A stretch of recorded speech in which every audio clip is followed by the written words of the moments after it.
Hello, എല്ലാവർക്കും വിജയദശമി ആശംസകൾ. അപ്പോൾ ഇന്ന് രാവിലെ കുളിയൊക്കെ കഴിഞ്ഞ് നമ്മുടെ അമ്പലത്തിലൊക്കെ പോയി തൊഴുത് വന്നു. പിന്നെ അവിടെ നിന്ന് വരുമ്പോൾ കുറിയൊക്കെ കൊടുത്തിട്ടുണ്ടായിരുന്നു കേട്ടോ. എന്നിട്ട് പിന്നെ നമ്മുടെ വണ്ടീനൊക്കെ ഒന്ന് കുളിപ്പിച്ചു, കുറിയൊക്കെ തൊട്ട് കൊടുത്തു.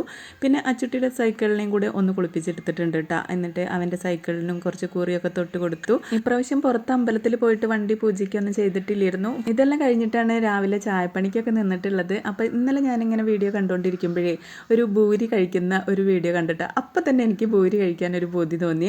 അപ്പോൾ എന്തായാലും ഇന്ന് കുറച്ച് ഭൂരി ഉണ്ടാക്കണം, കുറച്ച് ചപ്പാത്തി ഉണ്ടാക്കാമെന്ന് വിചാരിച്ചിട്ട് ഗോതമ്പ് മാവൊക്കെ കുഴച്ചെടുക്കുന്നുണ്ട് കേട്ടോ. പകുതി ചപ്പാത്തിയും പകുതിയും ഭൂരിയാക്കുന്ന വേറെ ഒന്നും ഉണ്ടല്ലോ. ഇപ്പോൾ വെളിച്ചെണ്ണയ്ക്കൊക്കെ നല്ല വിലയല്ലേ. അപ്പോൾ പൂതി നടക്കുകയും വേണം, എന്നാൽ നമ്മുടെ സാധനങ്ങൾ പെട്ടെന്ന് അങ്ങോട്ട് തീരാനും പാടില്ലല്ലോ. കുറേ നാളായിട്ടുണ്ട് ഭൂരിയൊക്കെ ഉണ്ടാക്കിയിട്ട്. വേറൊന്നുമല്ല, അച്ചുട്ടിക്ക് ഭൂരി വലിയ ഇഷ്ടമില്ല, അവൻ അത് ഉണ്ടാക്കി കഴിക്കാറില്ല കേട്ടോ. പിന്നെ എനിക്ക് വേണ്ടിയിട്ട് മാത്രം ഉണ്ടാക്കണ്ടല്ലോ എന്ന് വിചാരിച്ചിട്ട് അവന് ഇഷ്ടപ്പെട്ട സംഭവങ്ങൾ മാത്രമേ ഉണ്ടാക്കാറുള്ളൂ.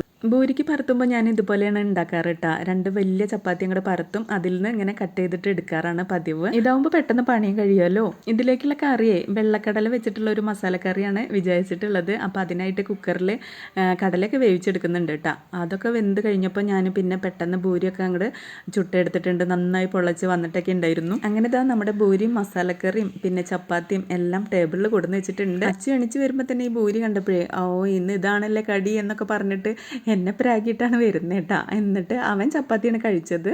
അങ്ങനെ ഇതാ ഞങ്ങൾ എല്ലാവരും കൂടിയിട്ട് ചായയൊക്കെ കുടിച്ചു. നല്ല അടിപൊളി മസാലക്കറി ആയിരുന്നു കേട്ടോ.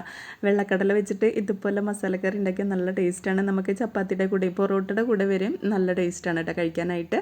അപ്പോൾ ഇത്രയ്ക്കുള്ളൂ. Thank you.